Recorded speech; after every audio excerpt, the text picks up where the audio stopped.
Our Sabres and NHL analyst, Paul Hamilton from WGR Radio, joining me now. Paul, how are you doing? I'm well. How are you?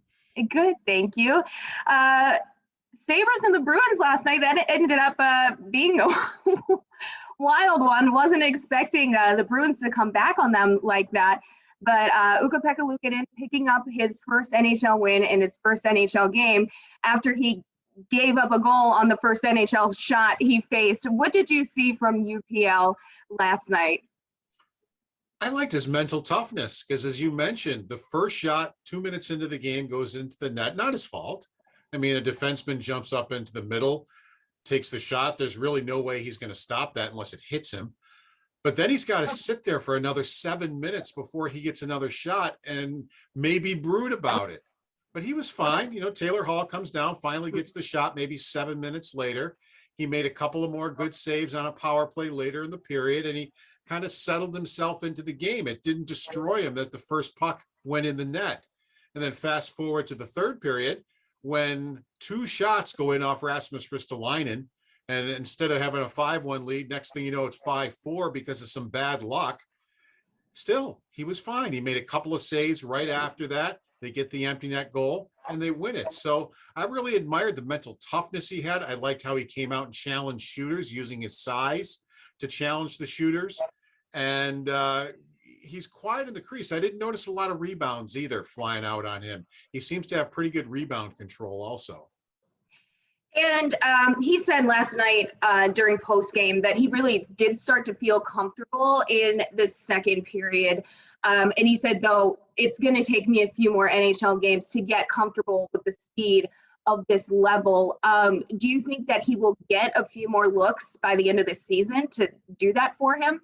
Yeah, probably. I mean, Tokarski wouldn't play the rest of the year, so absolutely, I think he would get a couple of more looks, depending on where Carter Hutton is. And they said he might be able to come back, so we'll see where that would go. But yeah, I would think he definitely would. I think he got comfortable. There was a save he made on Mike Riley coming down the slot in the second period, and that might have been the time. It was a really nice save. Riley was wide open, and that might have been the time where he just kind of exhaled, you know, okay, cool, we got this, and move forward. And, you know, that's, I think, maybe what he was talking about there. And, you know, looking back when the Sabres lost Ullmark for the second time this season, it kind of was like, where do they go from here? You know, it's been great that they've been winning games, but the season's basically over anyways. And we have Dustin Tokarski starting, and then UPL gets called up. And now it seems like you have this tandem that actually can win some games and can beat the Bruins and can beat the Penguins and can beat Washington. How impressed are you with Tokarski coming in and being able to play at an NHL level for some games? Well, the advantage they're having, too, is the team is playing much better in front of them than maybe Hutton and Jonas Johansson had back earlier in the year, where they couldn't win a game to save their lives if it wasn't Linus Ullmark. But the team, I think, has played much better in front of them. And Tokarski, I felt good for the kid. You know, he's not a kid anymore, but, you know, he won a couple of games in a week. He's the first star for the NHL for that week. You know, and he went back to where, that's why he's not in the NHL, because then he has a couple of games where he wants maybe 3 goals back. And, you know, people are really getting excited, say, well, he could be the backup next year. And I'm thinking, well, let's, you know, hold the horses here a little bit. You know, he's been very good at times, but there have been other times it hasn't been too good either. So, and I think that's who he is. And that's why he hasn't been in the NHL in a while. And you're right, the team in front of them has been better. And we saw Sam Reinhart with a hat trick yesterday. That's a 20-goal season for him again in a shortened season. That's 5 out of 6 seasons he's been able to do that. What does Sam Reinhart's productivity bring to this team? And what do they do with him moving forward? Do they want to keep him here in Buffalo? Well, you know, that's one of the first things Eric Stahl said when he got here. He goes, we got to get Sam shooting more. He really shoots the puck well, and he should shoot more than he does. Well, the first goal was a good example of that on the power play. That was just a rocket that he sent from the left circle. for whatever reason, and I can't really tell you why, the Sabres have never been inclined to give him a long-term contract. And I wonder how he feels about that. I wonder if he feels slighted about that, some other guys have gotten some long-term deals, but he hasn't been one of them. He can only get a 2-year deal or something like that. So it's really be interesting to see how he feels about that moving forward. But I'll tell you what, how do you trade a 20-goal scorer? You got to replace those goals then. I mean, he's a guy who's consistently going to get you around 20 every season, 20 to 25. How do you replace that on a team that doesn't score a lot of goals? I think, Adams has to keep that into consideration too. And not only Reinhart, but he's been playing well most of the season, but a lot of these younger players have been developing under Don Granato. What have you been seeing lately from the Rasmus Dahlins, from the Casey Middlestats, from the Dylan Cousins? Well, even when they have a bad game, it doesn't last for weeks. Jokiharju and Dahlin struggled in the second Boston game, but then they came in the third Boston game and played pretty well. They shook it off. I think that's some of the influence that Dan Girardi has over them. They shook it off and got back to playing their game, where before it would last for weeks and weeks, and you would rarely get a good game out of them. And so they have more confidence to do it. And it's almost shocking that you're able to play the Boston Bruins, limit their scoring chances like they did and for most of the game. And your second oldest defenseman in the lineup was 24 years old, and Will Borgen. I mean, you just makes me feel so old. I know. You just had a bunch of kids out there playing well. Yeah. Samuelson gets his first 2 points in the NHL. He's come up and been very steady. Nothing spectacular, but steady. That's his game. Mm-hmm. He's coming up and playing his game. Bryson, is he good every time? No, but I've seen great improvement in Bryson. He's a good puck handler. He's not afraid to go to battle, even though he's smaller. And, I think people have gotten a chance to see there was always a lot of comment that there's not a lot left in the cupboard for the Sabres. Well, yeah, maybe there's not a superstar waiting in the cupboard, but I always felt that's not true. And I think we're starting to see it now with some of these younger players. And obviously in Rochester, they're having a tough season. And UPL, for example, he struggled in Rochester and then was able to come up and win an NHL game. What have the issues been in Rochester this season? But also, how are they still developing these players who are able to come up and contribute to the Sabres? Well, with Luukonen too, he was down there refining his game. They were working with him, having him trying new things to help refine his game. Plus, too, Rochester has done, I think, a good job this year because there's no playoffs this year. They've done a good job to help develop players to get them to Buffalo. And that taxi squad kills Rochester. I counted the other night their lineup. They had 5 guys under contract with the Sabres. That's it. And, that's tough. That's a tough way to go. So have they been winning lately? No. But I think they've done their job. They've helped develop some players. Ristolainen, he wasn't ready. He came from Europe and he needed some, to figure out the arenas. It's a smaller ice surface. You're not going to have as much time with the puck. And he said it didn't take him long, but he needed that development down there just to get his game going. And then he's able to come up and help produce once he gets up here with the Sabres. Yeah, let's talk about R2 real quick. He's come in here like shot out of a cannon. What do you see from his game that you like? Well, he's a smaller guy, but what he's improved is his skating. And I've seen it even in the 2 years he's been around. He's a much better skater. He knew he had to improve that to play in the National Hockey League. And he's done that.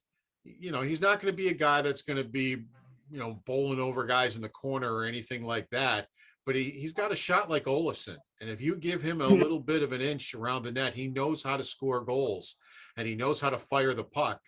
Even the goal he scored against the Bruins, he tried a pass. It winds up, you have Cousins spinning on the ice. It hits his leg and comes right back to him. So he just fires it. And he picks the corner on Rask, and that was the end of Rask for the evening. So he's been a good addition, but I want people to realize he did need to go down to the American Hockey League just to learn the North American game before he could come up here. Right. And in terms of development as well, I want to ask you, who do you think has developed the most since Granato has taken over? Probably Darlene and Yoki Mhm. Haru together as a group. And I'm Yeah. not going to lie to you. I know we've talked about this before. I thought that was a terrible idea. Right, Like, what are you did. doing? You just took your two struggling young defensemen. You're going to put them together. What are you thinking? It worked. I Yeah. mean, it worked right from the start. They both improved greatly and are very consistent from night to night. They have the odd bad game, but as I said, it doesn't last a long time. So I've really seen huge improvement there. I've seen huge improvement in Tage Thompson. He was lost in the beginning of the year. He was playing with Eichel, and you could tell, he always wanted, all right, here, Jack, here's the puck, and he was all nervous and everything. And, now he's been with Asplund, who really has improved, and Middlestat. They had some time in Rochester together, so it's not like they don't know each other. And they've just meshed as a group. And I've seen great improvement from all three of those players. Yeah, and Granato has helped develop these guys throughout the season, and they've had the luxury of doing so. Now they're winning games, and they're getting to a point where they're kind of catching up to the Devils, and they're catching up to a few teams. How could winning late in the season affect them in the draft?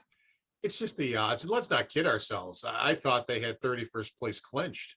When Right. Kruger was around, they were so far behind. Right. Well, all of a sudden, they're not so far behind anymore. They're right on the heels of the New Jersey Devils and the Anaheim Ducks. And, then they could pass them maybe in third last place or second last place instead of being in last place. And it's funny how, all right, they may lose the first game against the Penguins, but they come out with a different type of a plan in the second game, and they're able to win the second game. Against the Bruins, they don't match up well against the Bruins. They lose the first two, but then they come out and play very well in the third. They seem, Granato's able to figure it out and get them to play maybe a little bit of a different game as they go along. And they've beaten the Capitals. They've beaten the Penguins. They've beaten the Bruins. These are teams they were not beating at all in the beginning of the year. And now, do they beat them every game? No, but at least now these teams know they're going to have a game on their hands when they show up. And I ask you this every time we've talked, but we've seen Don Granato a good bit now. Does he deserve this job? If they were hiring today, absolutely. I'm still going to stick with, I want to see it right till the end.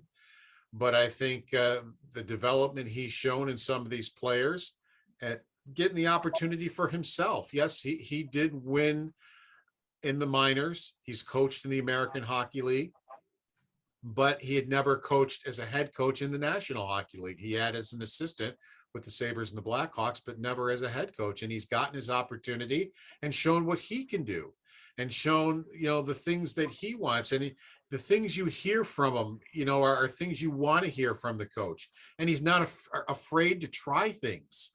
And all right, go ahead and try this. It didn't work. Okay, we won't do it again. But he wants to see how it'll work. Remember the last overtime?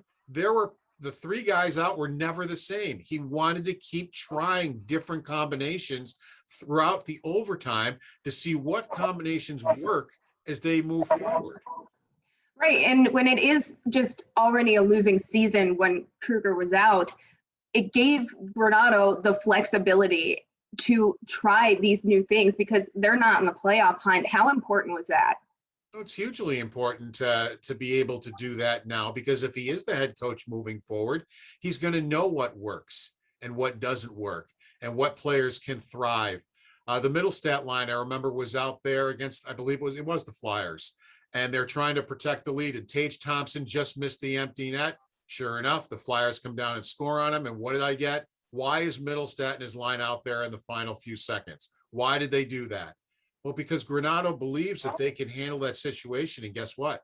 Next time they were out there too, and they were successful. And they've been successful each time since then. And actually, each guy on that line has scored an empty net goal since then. So Granato didn't give up on it. Said, all right, they gave up a goal. They're going to learn from it. But I believe in these players, and I want to put them in situations like that at the end of the game where they feel important. He talks about the younger players owning this team. He wants them to, hey, this is our team. They want to have ownership of it. Well, give them important roles and see if they thrive in it. And those 3 players learned from that experience and have thrived since. And last thing, speaking of that, Kyle Okposo out for the rest of the season. Nobody has gained an A on their sweater. Do you think that they should give it to somebody? And if they did, who? I talked to Granado about it, and I understand where he's coming from.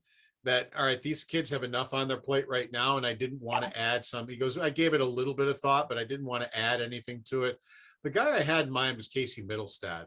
I don't know if you've noticed, but there are times when they start the period, Casey Middlestad holds a meeting right off the face-off circle, and he's the one talking. And you look at who's out there, it's Dahlin and Yoki Harjo. He's probably the oldest one out there too. I think Tage might have him beat, but he's the one out there telling the guys, all right, let's go here, let's do this. And I thought, this is a guy that has really, I think, shown a bit of a leadership role with some of the young players. And I thought maybe it might be a good time to let him wear the A for the rest of the season. But I do get where Granado's coming from too. Yeah. He doesn't want to put too much on their plates. Paul, I want to thank you as always for joining me. Great stuff.